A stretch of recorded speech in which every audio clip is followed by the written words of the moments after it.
todavía. Bien.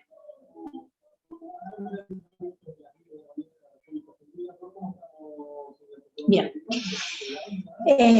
Entonces la metoclopramida, que en realidad es la más conocida, porque dentro de lo que son las presentaciones comerciales, es el Reliberan, lo habrán escuchado, el que le damos la propaganda, pero es el más conocido. Igual también viene en presentaciones genéricas, hospitalarias, es un medicamento muy utilizado. Esta metoclopramida, entonces dijimos que aumenta el tránsito intestinal, aumenta el tono del esfínter esofágico inferior, y produce las estimulaciones del antropilórico. De esa manera vacía el estómago y permite o inhibe el vómito. Aparte, también actúa antagonizando los receptores 5-HT3 y principalmente los D2 de la zona quimiogatillo receptor. Dentro de lo que es su cinética, tienen una rápida absorción, se conjugan con ácido glucurónico dentro de su metabolismo y se elimina como droga conjugada por orina. Se usa como antiemético y vienen diferentes presentaciones, cada una de estas va a tener un inicio de acción diferente, se lo utiliza mucho por vía oral, donde digamos el inicio tarda entre 30 a 60 minutos. Se lo puede administrar en forma intramuscular, que comienza a actuar entre 10 a 15 minutos. Vienen unas presentaciones muy útiles que son sublinguales, donde comienzan a actuar entre 5 a 6 minutos y en forma endovenosa inmediatamente, ¿sí? Particularmente las formas sublinguales es una forma muy práctica, muy accesible y no es invasiva, pero para mí el problema que tiene o el inconveniente que tiene es que el paciente que tiene náuseas, estos medicamentos en las presentaciones que conozco vienen todas saborizadas como sabor a menta, son muy fuertes y a veces a los pacientes les provocan más náuseas y más vómitos. Entonces es una vía muy accesible, pero a veces no puede ser tan útil por el tipo de presentación. Dentro de lo que son los efectos adversos, estos medicamentos, la metoclopramida atraviesa la barrera hematoencefálica. Entonces, al atravesar la barrera hematoencefálica, va a producir todo lo que son los efectos extrapiramidales por actuar sobre el receptor dopaminérgico, sobre el D2, ¿sí? Entonces, al actuar sobre el receptor dopaminérgico, va a producir efectos extrapiramidales como parkinsonismo o temblor. También puede producir depresión, confusiones. Bueno, estos extrapiramidales también como un símil parkinsonismo, luego de administrarlo en forma endovenosa si se administran drogas a dosis muy altas. Obviamente que estos efectos son reversibles porque una vez que dejan de antagonizar el receptor, desaparece. También puede producir hiperprolactinemia. La hiperprolactinemia con galactorrea y ginecomastia va a estar dada justamente por la actividad del receptor B2, ¿sí? Si ustedes recuerdan de fármaco general, los receptores B2 a nivel de la zona hipofisiaria producían aumento de la prolactina. Y también tiene, estos efectos son más comunes, todo lo que son los efectos extrapiramidales en niños y en adultos jóvenes cuando se administra a dosis altas. Otro medicamento de la misma familia es la domperidona. La diferencia que tiene con la domperidona es prácticamente tiene el mismo mecanismo de acción, tiene casi la misma cinética. La única diferencia que tiene la domperidona es que no atraviesa la barrera hematoencefálica. Esa es la diferencia que tiene con la metoclopramida. Entonces, al no atravesar la barrera hematoencefálica, no va a tener los efectos adversos dopaminérgicos que sí tiene la metoclopramida. Ahora, a nadie se le ocurre lo siguiente: si no atraviesa la barrera hematoencefálica, ¿cómo va a ir a actuar sobre los receptores dopaminérgicos de la zona quimiogatillo? ¿Qué les parece? ¿A quién se le ocurre? ¿Qué pasa?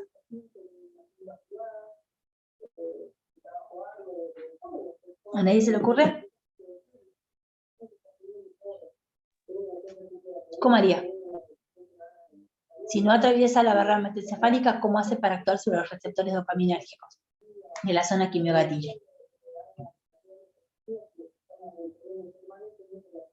muy simple, los receptores de la zona quimiogatillo no están cubiertos por barrera hematoencefálica. Eso es de anatomía. Bueno, bien. Entonces esta es la única diferencia que tiene entre domperidona y metoclopramida, que no atraviesan la barrera hematoencefálica.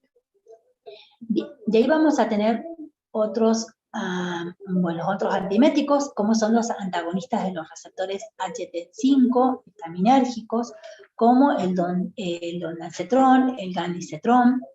Estos medicamentos tienen efecto específicamente a nivel central y periférico, actúan antagonizando de una forma muy específica los receptores 5-HT3, tanto de las fibras aferentes vagales como del área postrema y de la zona quimiogatillo receptora. Y esto les permite actuar o ser muy potentes como antieméticos. Esta potencia antiemética es lo que hace que se las utilice para vómitos muy específicos, como les decía, producidos específicamente por citotóxicos. ¿Rosa? Sí, te escucho. Ese receptor 5-HT3 sería receptor de qué? ¿Dónde estarían? No me acuerdo. Serotoninérgicos. Ah. Son los receptores serotoninérgicos. Todos los 5-HT son serotoninérgicos. Vamos a tener 5-HT3, 5-HT4, que son los que se encuentran en todo lo que es relacionado con las vías gastrointestinales, tanto, digamos, toda la parte digestiva, algunos los tenemos, como dijimos, en las partes vagales y en el área postrema, pero son encargados específicamente de lo que son las funciones digestivas. En cambio, el resto de los receptores serotoninérgicos, que se encuentran principalmente a nivel del sistema nervioso central y regulan la conducta, los vamos a ver después otra vez en la parte de antidepresivos. Gracias. Pero estos tienen una actividad específica con la parte digestiva. Independientemente del tiempo de vida media que estos tienen, solamente se pueden administrar uno por día. Son muy potentes, como les digo, muy específicos, tienen buena absorción, pero tienen mucho metabolismo hepático porque son prodrogas que una vez que ingresan se metabolizan a drogas activas. Los efectos adversos son estreñimiento, diarrea, cefalea, mareos y son frecuentes. Bien, hasta acá la primera parte de antieméticos y prokinéticos. ¿Se entienden?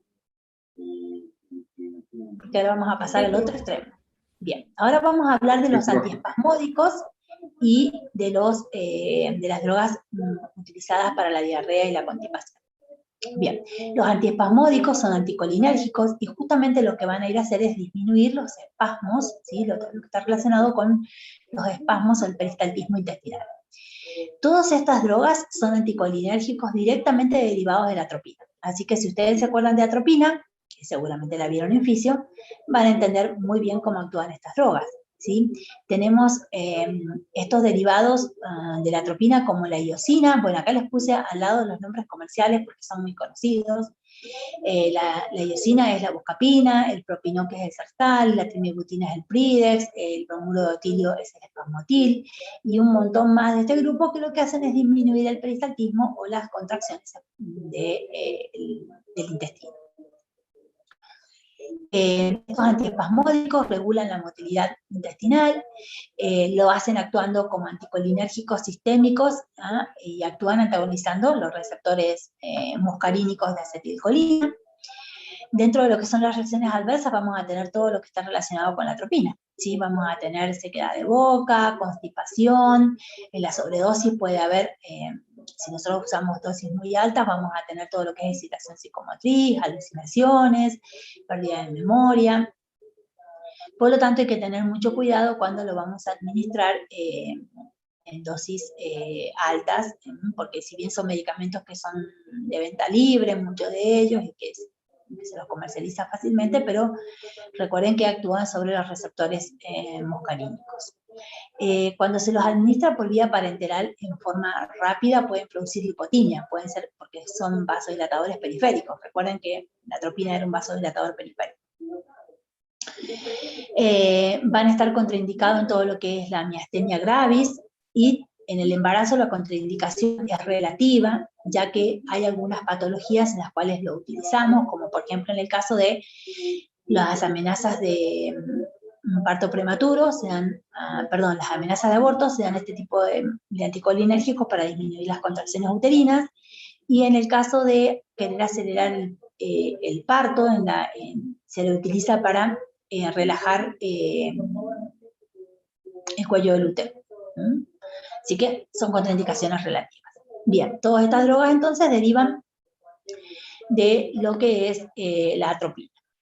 Están indicadas en todo lo que son náuseas y vómitos producidos de origen vestibular. También nos sirven para tratar el hipo, la disfagia, la aspirosis, las epigastralgias, se lo utiliza mucho en las dispepsias gástricas, también en las úlceras porque disminuye la contracción del estómago y disminuye el dolor, para todo lo que son las secuelas de las gastroctomías, en las disquinesias hepatobiliares, cuando hay problemas biliares, en la colecistitis, en todo lo que necesitamos dilatar el esfínter de Oddi, en aquellos pacientes que tienen colon irritable, donde sufren alteraciones de diarrea y constipación, en las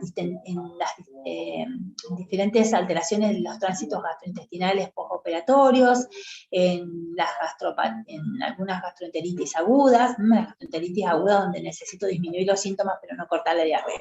Todas estas indicaciones tienen lo que es los antieméticos, los antiespasmódicos.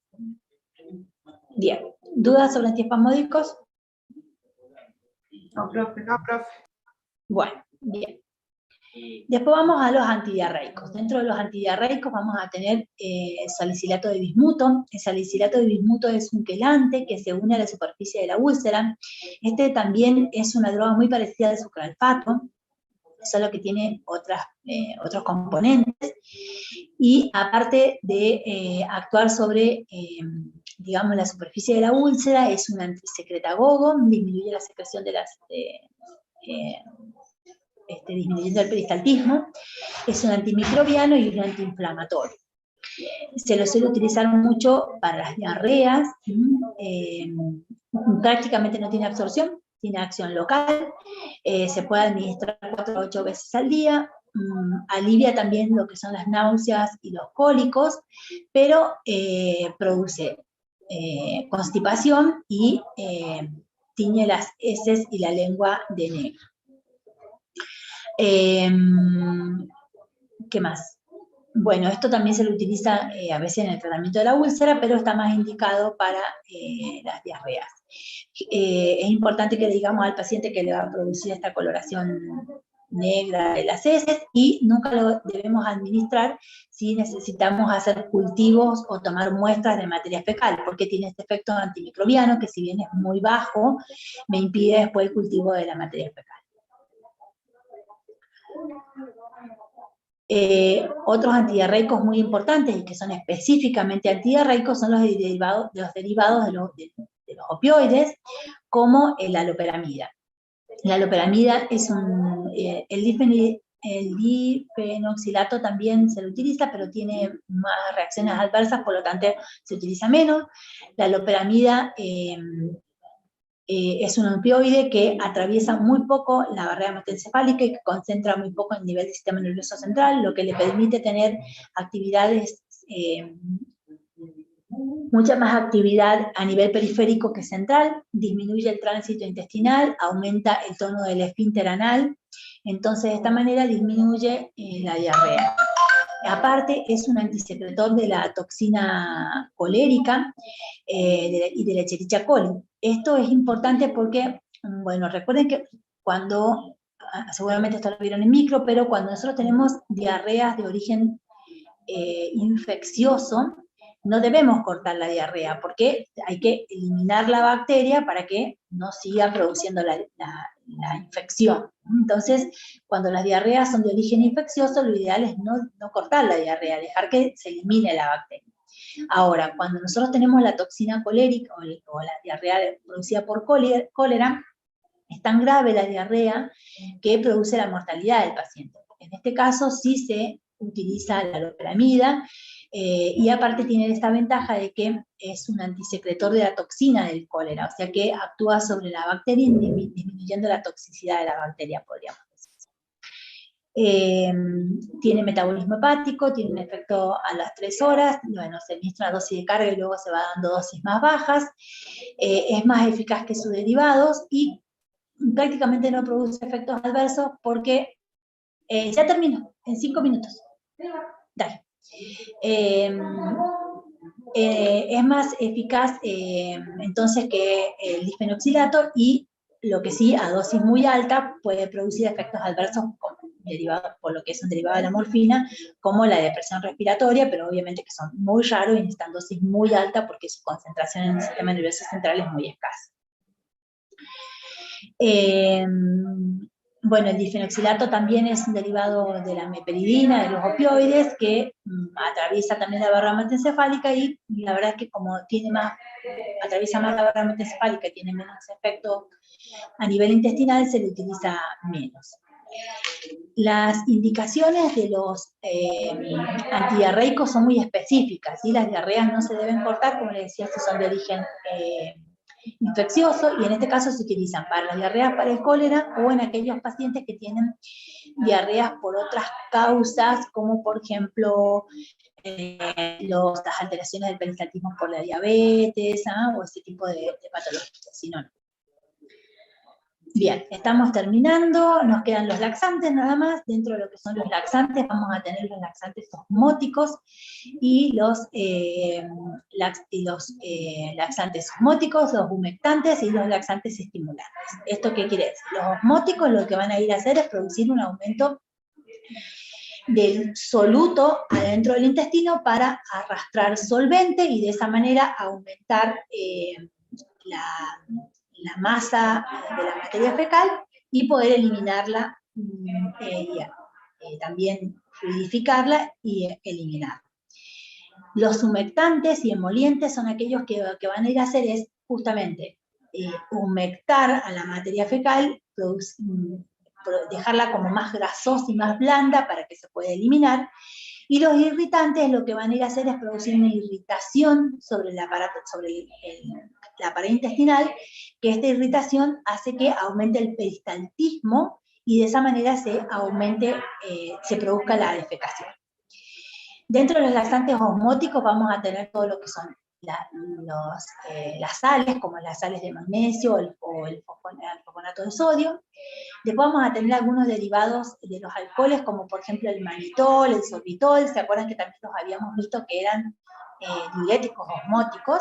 Bueno, de la misma manera actúan en el aparato digestivo.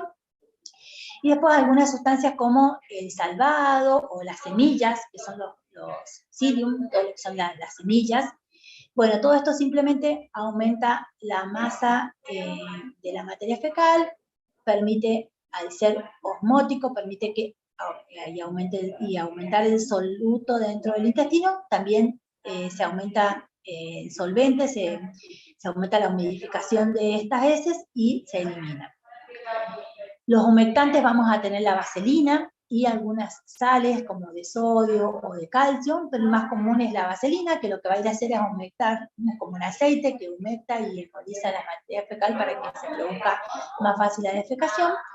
Y como les digo, aquellos irritantes como por ejemplo la aloe vera, la cáscara sagrada, el aceite de ricino, la acuacia, esto se utiliza mucho a veces en esos productos de herboristería para perder peso.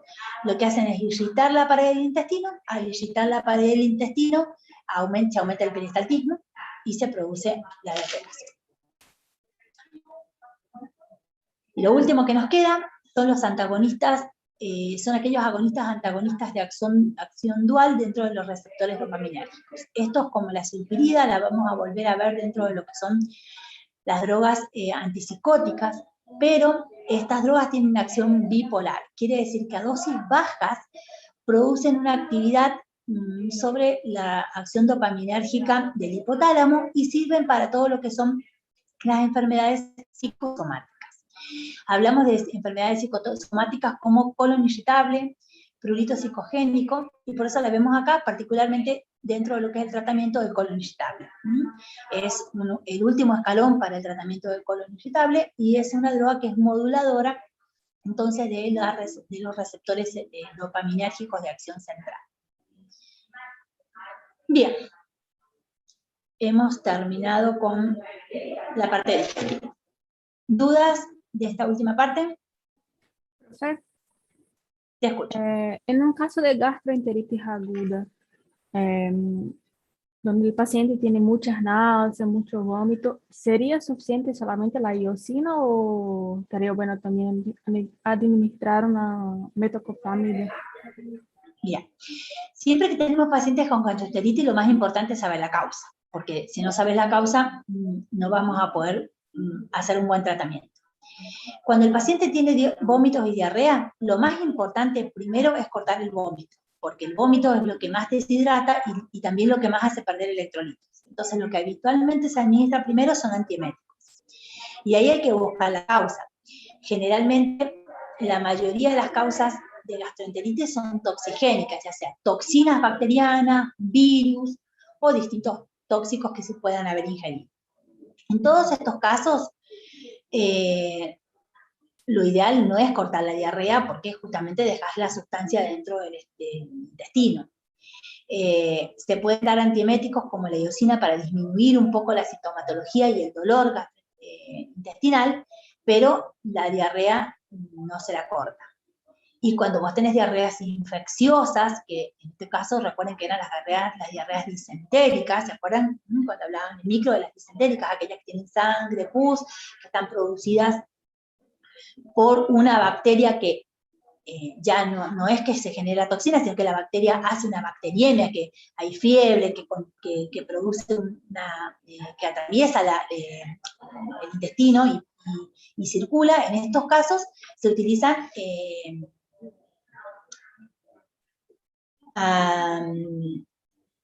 antibióticos, ¿sí? En este caso donde utilizábamos antimicrobianos, como, bueno, la mayoría de estos casos, estas infecciones son producidas por bacterias gram negativos, entonces se utilizan generalmente auquinolonas o trimetoprimazulfa sulfa. Entre estos casos tenés muy habitualmente la diarrea del viajero, y bueno, después las echerichas que puedan producir, pero siempre que sean diarreas disentéricas. Si no, las otras diarreas simplemente se disminuye la sintomatología, se da dieta y no se utiliza ninguna otra cosa más. Y después las diarreas crónicas, también hay que buscar la causa. Generalmente las diarreas crónicas no son infecciosas, sino que las diarreas crónicas son producidas por algún tipo de patologías como enfermedades inflamatorias, cáncer, gastropatía diabética, gastropatía alcohólica. Bueno, en todos estos tipos de patologías, bueno, hay que buscar la causa, y ya en estas sí se pueden administrar otro tipo de medicamentos como los antidiarreicos. Y después, la más común de las diarreas crónicas en la actualidad, que es el colon irritable, y bueno, en ese caso tenés varios escalas de tratamiento. En el colon irritable, las primeras escalas de tratamiento son todos los que son los antiespasmódicos.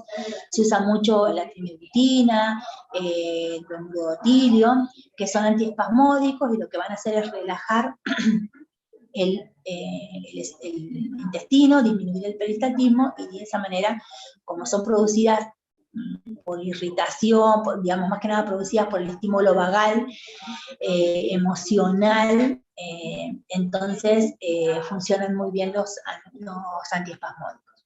Y bueno, y después el último escalón, como dijimos, las drogas antagonistas duales de